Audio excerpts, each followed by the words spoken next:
I'm a big supporter of CMDA, and I'll have to say the experience that I had on the mission trip, I probably got more out of it than I gave.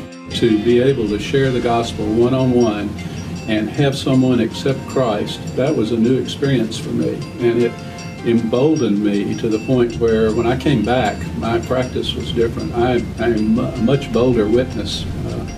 I've always been a little reticent to bring up spiritual matters with patients, and now I'm not. It has changed my outlook, and I think it does the same thing for the students, but at a much earlier point in their career.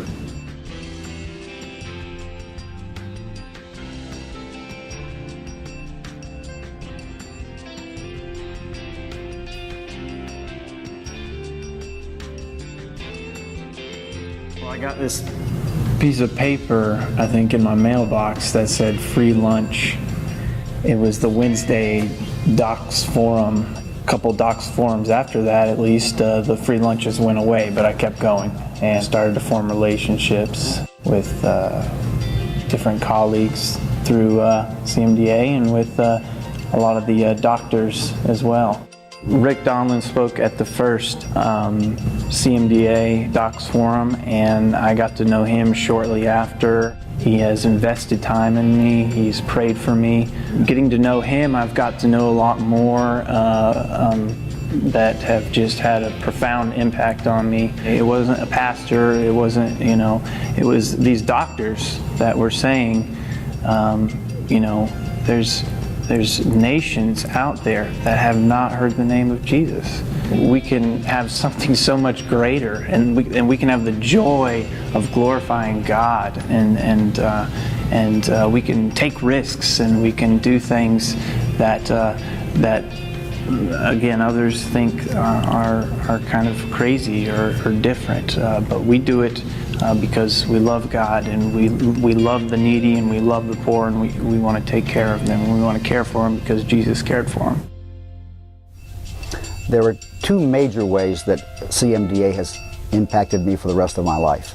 One is during the first mission trip that I took with them, I was exposed to a ministry called Downline, a ministry here in Memphis that teaches biblical discipleship. And through the teaching I got during that mission trip, I've completely changed my understanding of what it means to be obedient to the call of Christ. The second thing that CMDA has done for me is to allow me to give. Giving is a great joy, but I was a member of 7 different medical societies before I joined CMDA. All of them were basically trade unions for docs. But now I can commit God's resources to an organization of healthcare professionals that's building on eternity through missions and through the development of medical students. So I was really excited to see that there was the Christian Medical and Dental Association. I was so excited because I am a Christian, and it just really sparked my interest. I really enjoyed the Docs Forums meetings because each speaker had a different lesson that I could take and apply to my life and apply to the future. They consistently reminded us that, no, you're not going to be a doctor first and a Christian second. You're a Christian first and a doctor second, and to keep your priorities in line. They reminded me to, use my skills to help other people and not only wait until I'm done with medical school, but to start now in impacting people's lives. A lot of people ask me, why are you a non-medical professional involved in CMDA? But it does sort of get back to my interest in finance. I am always looking, rightly or wrongly, for a good investment.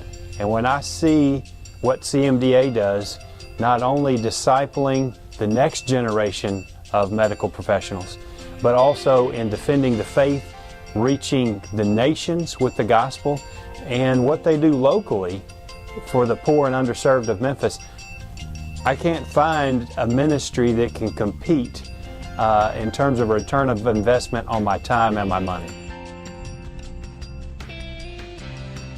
So my first year of medical school, I knew some older students who were involved in this ministry called CMDA, and I checked it out. And honestly, it was one of the best decisions I ever made. I've been a Christian for the majority of my life, and somehow along the way, I think I missed Jesus' strategy. And through my involvement with CMDA, I think my eyes were open to the fact that Jesus' strategy was to make disciples. Through a series of events that I honestly believe were completely Spirit-led, I found Dr. Michael Farmer, who was a speaker at Doc's Forum.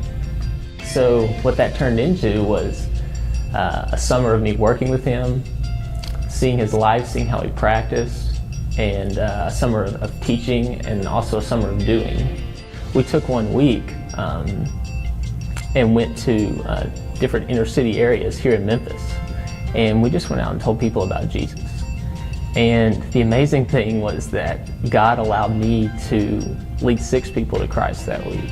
I mean, there's just no greater joy than knowing that God has given you the privilege of telling someone the best news they can ever hear, the news of the gospel. And I wouldn't trade that for anything. Wow. Not having CMDA would have been a very significant void in medical school. I knew that having regular fellowship with other believers was going to be really important. All of the doctors and other professionals who I met and spoke with and heard at Doc's Forum and in other venues, they all really stressed the importance of being involved in local missions within the city, wherever I am, and the importance of being a disciple maker now. And that it's not just something that you do on a short-term trip, that those two lives have to be congruent, that they have to both be happening wherever you are. It's not something magical that happens when you get off a plane, that it has to be lived now in order to be able to be genuinely lived that way later as well. Medical school is definitely the hardest thing I've ever done, and I wouldn't have been able to do it without CMDA. Absolutely would not have.